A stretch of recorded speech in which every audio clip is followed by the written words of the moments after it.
اعوذ باللہ من الشیطان الرجیم بسم اللہ الرحمن الرحیم الحمد للہ رب العالمین وصلی اللہ علی محمد وآلہ الطاہرین اللہم صلی علی محمد وآل محمد وعجل فرجہم۔ خوب بات چل رہی تھی زبان وحی کی، زبان قرآن کی، تو کل جہاں تک درس پڑھا، خوب اس پورے درس کا خلاصہ یہ ہے کہ وحی الہی کی زبان، قرآن کی زبان عام لوگوں کی زبان ہے۔ اللہ نے جو اپنا پیغام آیات کی صورت میں وحی کے ذریعے سے لوگوں تک پہنچایا ہے، بھیجا ہے، نازل کیا ہے، وہ عام لوگوں کی زبان میں بھیجا ہے۔ اور عام لوگوں کی زبان میں وحی الہی کا بھیجا جانا اس لیے ہے کہ زبان ہی کیا ہے، تفہیم و تفہم کا وسیلہ و ذریعہ ہے۔ زبان کے ذریعے سے ہی مطالب کو ایک دوسرے تک منتقل کیا جاتا ہے۔ آیات کے ذریعے سے بھی یہ بات ثابت کی۔ قرآن مجید میں بہت ساری آیتیں ایسی ہیں جن آیتوں میں یہ ذکر کیا گیا کہ ہم نے قرآن کو سہل اور آسان عربی زبان میں نازل کیا تاکہ تم آسانی سے سمجھ سکو۔ کل آخر میں ایک آیت پیش کی تھی انہوں نے، انزل من السماء ماء فسالت اودیۃ بقدرها، کہ اللہ نے آسمان سے بارش رحمت نازل کیا اور اس کے ذریعے سے ندیوں کو، تالابوں کو کیا ہے، بھرا۔ اور یہ تمام چیزیں، ندی ہو، تالاب ہو، نہریں ہوں، یہ کیا ہے، یہ سب اپنی ظرفیت کے اعتبار سے کیا ہے، بارش کے پانی کو اپنے ظرف میں جگہ دیا اور روان ہوئے۔ تو اس آیہ کریمہ میں کیا ہے، باران رحمت یہ کنایہ ہے۔ یہ سمجھانے کی کوشش کر رہے تھے کہ قرآن اور وحی الہی اگرچہ انسانوں کی عام زبان میں نازل ہوا ہے، لیکن ہر شخص اپنی ظرفیت کے اعتبار سے اس سے استفادہ کرتا ہے۔ تو قرآن کا لوگوں کی زبان میں نازل ہونے کا مطلب یہ نہیں ہے کہ ہر انسان ایک ہی جیسا سوچے، ایک ہی جیسا برداشت کرے، ایک ہی جیسا استفادہ قرآن سے کرے، نہ، زبان ایک جیسی ہے، سب کے لیے مساوی ہے، لیکن چونکہ لوگوں کی استعداد، لوگوں کی ظرفیتیں الگ الگ ہیں، لہذا لوگ اپنی استعداد اور اپنی ظرفیت کے اعتبار سے قرآن سے استفادہ کرتے ہیں۔ ٹھیک ہے، اس کے معنی مفہوم کو سمجھتے ہیں۔ اس آیہ کریمہ میں کہ اللہ نے آسمان سے بارش نازل کیا اور نہریں، ندیاں، تالاب، جو بھی آپ کہہ لیں، اپنی ظرفیت کے اعتبار سے، اپنی جس کی جیسی ظرفیت تھی ویسے بارش رحمت کو اپنی ظرف میں جگہ دی اور پھر رواں ہو گئے۔ یہ اصل میں کنایہ ہے یا تمثیل ہے۔ جس طریقے سے بارش رحمت کو زمین کے الگ الگ حصے اپنی استعداد کے مطابق قبول کرتے ہیں، لیتے ہیں اور رواں ہوتے ہیں، ایسی کلام الہی ہے۔ کلام الہی کیا ہے، عربی سہل اور آسان زبان میں نازل کیا ہے۔ اب لوگ اپنی اپنی عقلی توانمندی اور قدرت کے اعتبار سے، اپنی صلاحیت اور استعداد کے اعتبار سے معنی اور مفاہیم سمجھتے ہیں، لیتے ہیں۔ یعنی باران رحمت کنایہ از قرآن و شریعت، کریں کہ بارش رحمت یہ قرآن و شریعت سے کنایہ ہے کہ ہم نے آسمان سے قرآن اور شریعت کو بھیجا بستر رودہا، اور یہ جو ندیاں ہیں یہ کنایہ ہیں انسانوں کی الگ الگ استعداد سے۔ بس بارش رحمت سے مراد قرآن اور شریعت، ندیوں اور تالابوں سے مراد انسان کی الگ الگ ظرفیت اور استعداد ہے۔ تو جس طریقے سے اگر بارش کو لیا جائے تو جس طریقے سے بارش کے پانی کو ندیاں، نہریں، تالاب اپنی اپنی ظرفیت کے اعتبار سے لیتے ہیں اور بہتے ہیں۔ قرآن مجید اور شریعت یہ بھی اسی بارش کی طرح ہے، اور انسانوں کی الگ الگ استعداد یہ نہروں کی طرح، تالابوں کی طرح ہے، ٹھیک؟ یہ بھی اپنی استعداد اور اپنی صلاحیت کے اعتبار سے، اپنی ظرفیت کے اعتبار سے قرآن اور شریعت کو سمجھتے ہیں اور اس سے بہرے مند ہوتے ہیں۔ لذا در پایان میگوییم، لہذا ہم آخر میں یہ کہنا چاہتے ہیں کذالک یضرب اللہ الامثال، اللہ اسی طریقے سے مثالیں پیش کرتا ہے۔ یہ مثالیں اس لیے پیش کی ہیں تاکہ انسان آسانی کے ساتھ سمجھ سکے۔ ان گونا اس کے خداوند مثل ہائی می آورد، یعنی با ضرب المثل مثل زدن باقیت حال را روشن می سازد۔ اللہ مثالوں کے ذریعے سے واقعیت کو روشن کرتا ہے، حقائق کو آشکار کرتا ہے۔ زیرا گفتیں اند، کیونکہ کہا گیا ہے کہ المثال یوضح المقال، مثالیں مقال کو کیا ہے روشن کرتی ہیں۔ مقال یعنی قول کو، گفتگو کو، سمجھ رہے ہیں، بات چیت کو۔ لیکن کبھی کبھی مثالیں گمراہ ہو جاتی ہے۔ چلیں، المثال یوضح المقال، مثال آوردن گفتار را تقریب ذہن کے لیے، آسانی سے کسی بات کو سمجھانے کے لیے مثال دی جاتی ہے۔ میں نے صرف مثال دی تھی بات سمجھانے کے لیے، واقعہ میرے اعتراض کا کوئی قصد نہیں تھا۔ اللہ صحیح ہے، مجھے کیا لینا دینا بھائی ان کے مسائل سے۔ قریب کا مسئلہ تھا، لوگ واقف تھے، میں نے کہا آسانی سے میری بات ہضم ہو جائے گا۔ پہلے میں نے کہا بھی تھا، مجھے لگ رہا تھا کہ بھئی اس کو دل میں لیجئے گا، دل پر مت لیجئے گا۔ دل میں لیتے ہیں تو آدمی سوچتا ہے اصلاح کے راستے نکلتے ہیں، سمجھ رہے ہیں؟ جب انسان دل پر لیتا ہے تو پھر فساد کے راستے نکلتے ہیں۔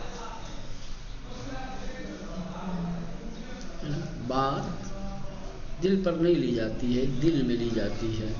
دل پر لوگے تو ظاہر سی بات ہے درد ہوگا، پھر دل میں لوگے تو وہ کریدے گا، تمہیں بیدار کرے گا، شعور پیدا کرے گا، مختلف زاویہ اور رخ سے اس مسئلے پر سوچنے پر مجبور کرے گا کہ بھائی یہ بات دل میں لینے تو مراد وہ سمجھ لیے جواب مانا تھا، چاہے تو وہ بھی سمجھتا ہے دل میں رکھنا۔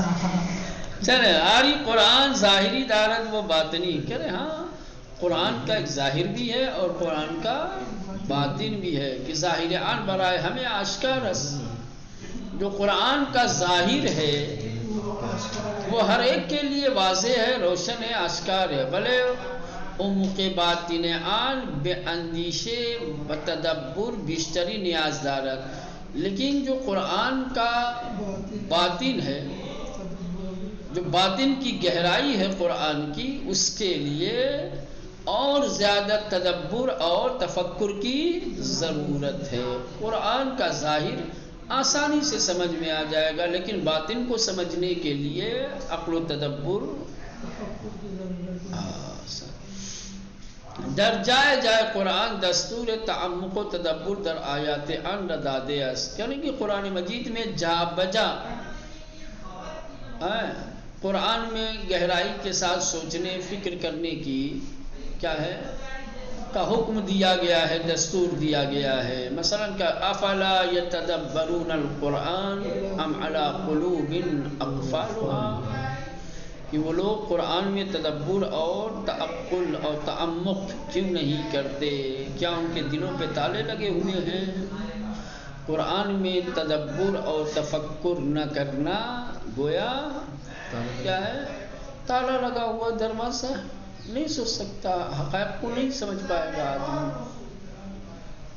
آیا در قرآن نمی اندیشان، کیا وہ لوگ قرآن کے بارے میں تدبر تفکر نہیں کرتے مگر بر دلہائے شان قفلہائی نہادے شدے است، کیا ان کے دلوں پر تالے پڑے ہوئے ہیں، تالے لگائے گئے ہیں۔ ہمچنین محکمی دارت و متشابہی، اسی طریقے سے قرآن کی کچھ آیتیں محکم ہیں، کچھ متشابہ ہیں۔ محکم ان دلالتی رسا و متشابہ ان پیجیدس. محکم جو واضح اور روشن ہے، متشابہ جو پیچیدہ ہے، مشکل ہے. ٹھیک. و دانش و بینش بیشتری لازم دارد. متشابہ کو سمجھنے کے لیے زیادہ علم و آگاہی کی، تدبر اور تفکر کی ضرورت ہے.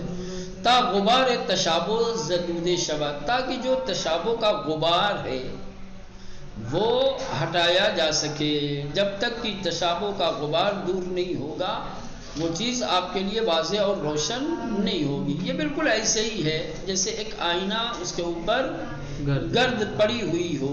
گرد صاف کیے بغیر آپ تصویر دیکھیں تو آپ کے لیے وہ تصویر کتنی واضح ہوگی بھائی؟ نہیں ہوگی. لیکن اگر آپ آئینے کا غبار صاف کر لیں تو تصویر بھی آپ کو صاف صاف نظر آئے گی. متشابہ ایسے ہی ہے، سمجھ رہے ہیں؟ جب تک کہ آپ تشابہ کا غبار دور نہیں کریں گے وہ آئے متشابہ آپ کو واضح طریقے سے سمجھ میں نہیں آئے گی. وَلَ بَائِن وَصْفَ ہرگز راہ رسیدن بے حقائق نہفت و آشکار قرآن برکسی بستے نیز. اب یہ ایک پوشیدہ سوال کا جواب ہی کہ قرآن میں، چلو آپ نے کہا کہ محکم وہ ہیں جو ہر ایک کے لیے واضح اور روشن ہیں، متشابہ وہ ہیں جو پیچیدہ ہیں، مشکل ہیں. ٹھیک. تو پھر اس کا مطلب یہ ہے کہ متشابہات کا سمجھنا انسان کے لیے ممکن نہیں ہے. کہا نا، ہم نے یہ نہیں کہا. ہم نے یہ نہیں کہا کہ متشابہ کا علم کسی کو نہیں ہو سکتا. آیات متشابہ کو واضح اور روشن نہیں کیا جا سکتا. نہ، آیات متشابہ کی حقیقت جو پوشیدہ ہے اس تک پہنچنے کے لیے راستے ہیں لوگوں کے پاس. وہ راستے طے کرنے پڑیں گے. راستہ طے کیے بغیر ممکن نہیں ہے. سمجھ رہے ہیں؟ آیات متشابہ کے چھپی ہوئی حقیقت کو سمجھنے کے لیے، پوشیدہ حقیقت کو درک کرنے کے لیے کیا ہے؟ راستے بتائے گئے ہیں. وہ راستے طے کرنے پڑیں گے. ہاں، وہی باطنی تو متشابہ وہی ہے. باطنی، ظاہر اور باطن، یہ اصل وہی محکم اور متشابہ کے لیے دوسری تعبیریں ہیں. سمجھ رہے ہو؟ چلے بات صورت کہنے بلے بائن بس کہنے ہم نے جو بیان کیا کہ قرآن کی آیتیں متشابہ بھی ہیں، محکم بھی ہیں. محکم تو آشکار ہیں لیکن متشابہ یہ پیچیدہ ہیں. اس کے سمجھنے کے لیے کیا ہے؟ تعقل، تدبر، تفکر. ٹھیک ہے، اس کی ضرورت پڑے گی. ہرگز راہ رسیدن بے حقائق نہفتے و آشکار قرآن برکسی بستے نیز. کریں کہ قرآن کے وہ حقائق جو پوشیدہ ہوں یا آشکار ہوں اس کا راستہ کسی کے لیے بند نہیں ہے. جو چاہے قرآن کے حقائق کو درک کرنا چاہے، سمجھنا چاہے، سمجھ سکتا ہے. کسی کے لیے حقائق قرآن کے سمجھنے کا دروازہ بند نہیں ہے. البتہ اس کو سمجھ بے ابزار فہم و وسائل رہیابی کی اختیار دارت بستگی دارت. البتہ سمجھنے کے جو ابزار و وسائل ہیں یا ان حقائق تک پہنچنے کے لیے جو ذرائع ہیں جو انسان کے پاس ہیں، وہ ان کا رابطہ ان وسائل و ابزار سے ہے. آپ کے پاس قرآن کے حقائق تک پہنچنے کے لیے کیا ابزار و وسائل ہیں؟ کن کن چیزوں کے ذریعے سے آپ سمجھ سکتے ہیں؟ بہت ساری چیزیں ہیں. لغات ہیں، اس سے استفادہ کیجیے. تفاسیر ہیں، اس سے استفادہ کیجیے. عقل ہے آپ کے پاس. ان تمام چیزوں کو بروئے کار لائیے اور پھر ان حقائق تک پہنچنے کی کوشش کیجیے تو آپ پہنچ سکتے ہیں. لیکن یہ ہے کہ جو ابزار و وسائل حقائق قرآن کو سمجھنے کے لیے ضروری ہیں، انسان اس کا استعمال نہ کرے اور حقائق کو سمجھنے کی کوشش کرے، ایسا ممکن نہیں. تو یہ سمجھیے کہ نہ پھر قفل لگا ہوا ہے. چابی کے بغیر تھوڑی تالا کھلے گا. سمجھ رہے ہیں؟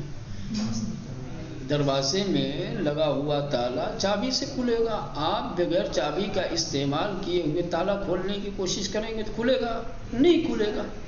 تو ایسے ہی ہے قرآن کے حقائق، گویا دروازے پہ لگا ہوا تالا ہے، ٹھیک، اس تالے کو کھولنے کے لیے جس طریقے سے ظاہری تالا کھولنے کے لیے چابی، ویسے ہی حقائق قرآن کو سمجھنے کے لیے افزار و وسائل کی ضرورت ہے، ٹھیک۔ آپ ان افزار و وسائل کو قرآن فہمی میں استعمال کیجئے تو وہ نہفتہ اور پوشیدہ حقائق آپ کے لیے واضح ہو جائیں گے، تالا کھل جائے گا۔ کہ درین حدیث آمدے، یہ حدیث ایک ہے جو آئی ہے یہاں پر، العبارۃ للعوام والاشارہ للخواص۔ یہ قرآن کا جو عبارتیں ہیں، جو الفاظ آپ دیکھ رہے ہیں، یہ عوام کے لیے ہیں، سمجھ رہے ہیں، اشارے خواص کے لیے ہیں۔ لفظ جو ظاہری ہیں، جو اشکار ہیں، یہ عوام کے لیے ہیں۔ آپ اگر قرآن کے حقائق کو سمجھنا چاہتے ہیں، اس کی باریکیوں کو سمجھنا چاہتے ہیں، تو پھر آپ کو اپنے آپ کو خاص بنانا پڑے گا۔ عوام کی نظر سے آپ قرآن کو مت دیکھیے، ٹھیک، عوام ظاہر کو دیکھتی ہے، الفاظ کو دیکھتی ہے، ٹھیک۔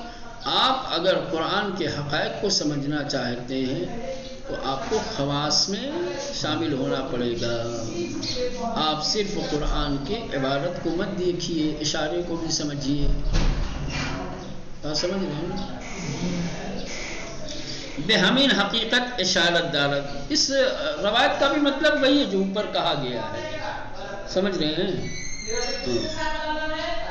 یعنی مفہوم ظاہری آن برائے ہمگانس، یعنی قرآن کے جو ظاہری مفاہیم ہیں وہ سب کے لیے ہیں، کہ نگرشی سطحی دارن، کہ جو بالکل سطحی، معمولی اور آسان لفظوں میں بیان کیے گئے ہیں، سمجھ رہے ہیں؟ بھلے عمق باطنی آن، لیکن جو اس کی باطن کی گہرائی ہے، برائے اہل تخصص، وہ اسپیشلسٹ اور متخصص لوگوں کے لیے ہے، کہ با ابزار دانش و بینش، جو علم و فکر کے ابزار اور وسائل کے ذریعے سے با اندیشیدن در نقطہ و ظرافت قرآن، اور قرآن کے ظرائف اور اہم بات کی طرف توجہ دیتے ہوئے اس میں غور و فکر کے ذریعے سے حقائق آن را، اس کے حقائق کو بدست میاورند حاصل کرتے ہیں، کسب کرتے ہیں۔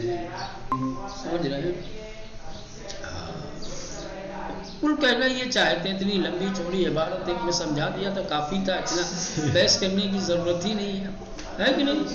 قرآن کا ایک ظاہر ہے، عوام کے لیے ہے، قرآن کے ایک باطن ہے جو تھوڑا پیچیدہ ہے۔ اب ظاہر سی بات ہے، پیچیدہ مسائل کو سمجھنے کے لیے تھوڑی سی زحمت زیادہ ہوگی، اس کے لیے دوسرے افضال و وسائل کہ جو اس پیچیدگی کو دور کر سکیں، وہ لازم ہے، بات ختم ہے نا۔ آنچہ گفتے شد بر وفق مقتضائے حکمت الہی، کہہ رہے ہیں کہ جو کچھ کہا گیا، اب یہ بھی ہو سکتا ہے کہ ایک سوال مقدر کا جواب ہو، کہا گیا کہ بھائی قرآن میں اس طریقے کی آیتیں اللہ کو رکھنے کی ضرورت کیا تھی؟ جو لوگ نہ سمجھ پائے، ہاں، اشارہ کنایا کیا ہے، باطن ظاہر، ہم کو تو ظاہر سے سب کچھ سروکار ہے نا، ظاہر سے نہیں، محکم رکھے ہوتا سب سمجھ لیتے ہے نا۔ ہاں، وہ اس میں جو ہے دانش و بینش کے افزار اور وسائل کے استعمال کی ضرورت ہی نہیں پڑتی، آسانی سے ہر آدمی سمجھ جاتا ہے۔ لیکن جہاں آیات محکم ہیں وہیں آیات متشابہ ہیں، جہاں اس کے ظاہری معنی ہے وہیں اس کے باطنی معنی ہے۔ چلو ظاہر تو ہر ایک کے لیے ظاہر ہے، اشکار ہے، وہ آسانی سے سمجھ میں آ جائے گا، لیکن جو متشابہ ہیں، جو باطنی مفاہیم ہیں اور معانی ہیں، حقائق ہیں، اس کو کس لیے رکھا تو لوگوں کو ڈال دیا مشکل میں۔ پھر انچ گفتے شد بر وفق مقتضائے حکمت الہی، اس کے ہم نے جو کچھ بیان کیا ہے یہ حکمت الہی کی بنیاد پر ہے، اس میں حکمت پوشیدہ ہے۔ آپ کی بات اپنی جگہ، ٹھیک، کہ صرف محکم آیتیں ہونی چاہیے تھی، صرف ظاہری مطالب ہونے چاہیے تھے، ہے نا، متشابہ اور باطنی چیزیں کیا ضرورت تھی، ہے نا، نہ، اس میں حکمت الہی پوشیدہ ہے. تحسین خیرہ کی برائے مردم گفتے برائے شان قابل فہم باشد، تاکہ وہ مطالب کہ جو عوام الناس کے لیے کہے گئے ہیں اسے عوام الناس سمجھ سکیں. علاوہ صفحہ بلند تاریخ خود گواہ کے، اس کے علاوہ انسانوں کی بلند تاریخ اس بات کی گواہ ہے کہ مرد میں ہر زمان ہر زمانے کے لوگ زبان پیام الہی را، اللہ کے پیام کی زبان کو کہ بردست پیامبران شربن آنان عرضے می شدے فہمیدے، جو نبیوں کے ذریعے سے لوگوں تک پہنچائی جاتی تھی، لوگ اسے سمجھتے تھے.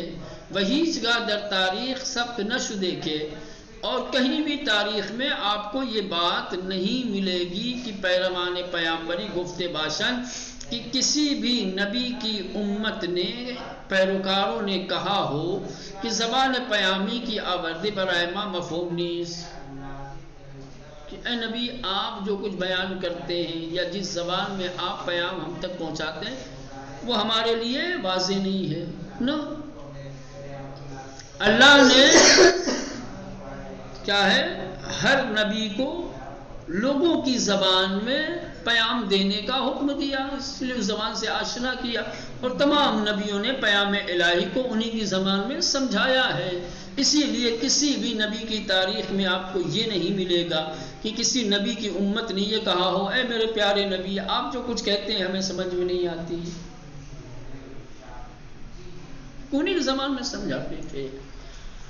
ولی اخیراً شبہی مطلع شدے کی زبان وہی قابل فہم نیست.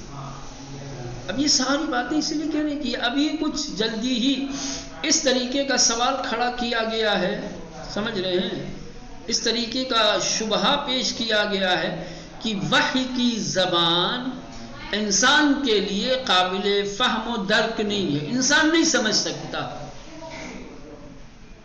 وحی کی زبان کو انسان نہیں سمجھ سکتا، یہ انسان کے لیے قابل فہم نہیں ہے. جز مفہوم ظاہری آن، سوائے اس کے ظاہری مفاہیم کے. وحی کے جو ظاہری مفاہیم ہیں وہ تو انسان سمجھ سکتا ہے، یعنی ترجمہ اور جمع کیا جائے تو، لیکن جو اس کے حقائق ہیں، جو اس کے باطنی مطالب ہیں، خوب حقائق اور باطن کے فہم و ادراک کا دروازہ عوام کے لیے بند ہے. اس لیے یہ تمام بحثیں کی جا رہی ہیں، اسی شبہے کا جواب دینے کے لیے اور شبہے کو دور کرنے کے لیے. چونکہ بعض لوگوں کا خیال یہ ہے کہ وحی کی زبان انسان نہیں ہے، زبان وحی لوگوں کے لیے قابل درک و فہم نہیں ہے. انسان صرف ظاہری باتوں کو سمجھ سکتا ہے، باطنی باتوں کو نہیں سمجھ سکتا، یہ ہو ہی نہیں سکتا، اللہ پھر حکمت الہی کے خلاف ہو جائے گا. اللہ چاہتا ہے کہ میرا پیام میرے بندوں تک پہنچے. اب یہ الگ بات ہے کہ اس کے پیام میں کچھ آسان اور سہل پیام ہے، کچھ پیچیدہ ہے. سہل مسائل سہولت کے ساتھ سمجھا جائے گا، پیچیدہ مسائل کو تھوڑا سا کوششوں کے ذریعے سے بیشتر ابزار و وسائل کا استعمال کر کے، ہے نا. بھئیلا ایسا کوئی مطلب، ایسا کوئی بیان، کوئی ایسا پیام کہ جو واقعاً کسی انسان کے لیے قابل فہم و درک نہ ہو، خدا کیوں اتارے گا بھائی؟ اس کے اتارنے کا مطلب کیا ہے؟ خالی اس لیے کہ قرآن میں یہ درج ہو جائے، قرآن کا ایک حصہ بنا رہے، لوگ تلاوت کریں، مطلب کیا ہوگا اس کا؟ قانون الہی، دستور الہی ہے، پیام الہی ہے قرآن. اللہ نے جو کچھ اس کے اندر نازل کیا ہے، اتارا ہے، بھیجا ہے، اس میں انسان کی بھلائی ہے، ٹھیک ہے. تو انسان اسے کب استفادہ کرے گا؟ جب اس کے لیے قابل فہم ہوگا. آپ کوئی ایسی مطلب کوئی ایسا بیان دے دیں کہ جو انسان کے لیے اصل قابل ادراک نہ ہو، قابل فہم نہ ہو، تو بیچارہ کیا استفادہ کرے گا؟ چلیں بہر صورت دیکھیں گے کل اس کا جواب کیا دیں.